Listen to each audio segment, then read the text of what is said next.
and little blonde ringlets like the ones on the angels you see on the posters in art class. It's not even because he hates me. He doesn't. The truth is that he idolizes me. And that's the problem. The kid follows me around like I'm Elvis or something. And while he's being much too cute and following me around, he also destroys all of my stuff, including my self-esteem and my sanity. Take, for example, the dangerous pie incident. Jeffrey has known from an early age that the worst possible thing he can do to me is to touch my drum stuff. I have some rules about this. He may not play the drums. He may not pretend the cymbals are shields and he is a knight.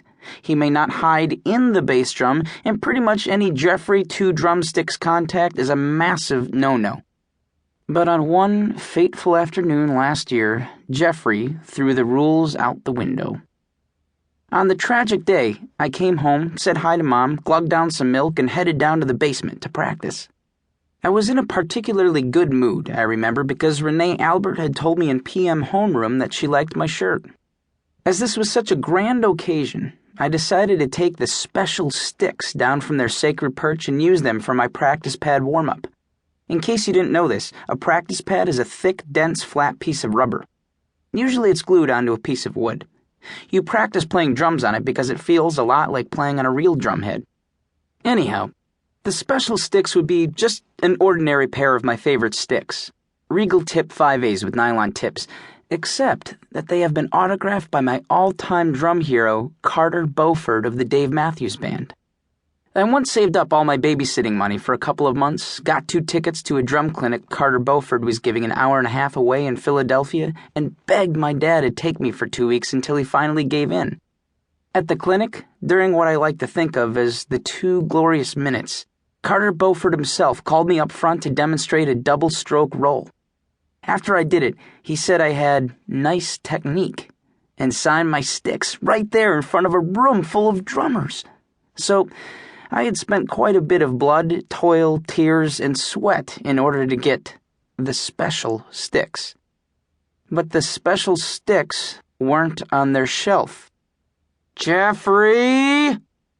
I ran upstairs at top speed, hoping I would be in time, but knowing that the odds were stacked against me. I burst into the kitchen and found Jeffrey doing his cooking thing on the floor. Pots and pans were everywhere. Don't ask me how I had somehow not noticed this on my way downstairs the first time. And Jeffrey was stirring some pretend concoction in the deepest pot of all. With my special sticks. I advanced toward him, with what must have been a disturbing gleam of violence in my eye. Jeffrey, give me the sticks. But I'm just cooking. Give me the sticks. But the dangerous pie isn't ready yet. I don't care about your stupid 4-year-old make-believe food. Give me the sticks.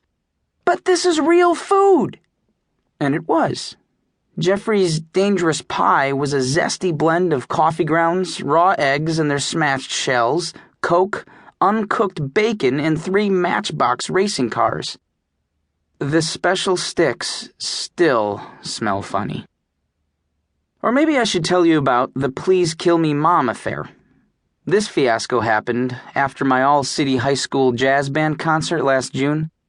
Getting into the all-city band is a big, big deal, especially for a drummer, because there are 6 trumpeters, 5 saxes, 4 trombones, etc., but only 2 drummers. It was even a bigger deal for me last year, because I was the first 7th grade drummer ever admitted into the all-city high school band. They even had to send a special van to the middle school just to get me and this girl named Annette Watson, who's the backup piano player.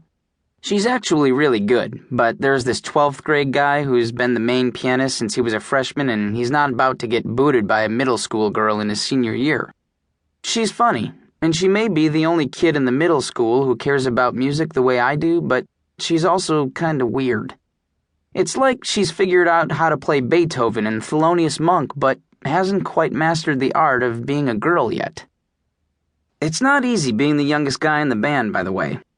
They make fun of me all the time about my age, my size, my braces, and the way I stick out my tongue when I play. Also, everyone in the band has a cool nickname. When I first found this out at a rehearsal, the other drummer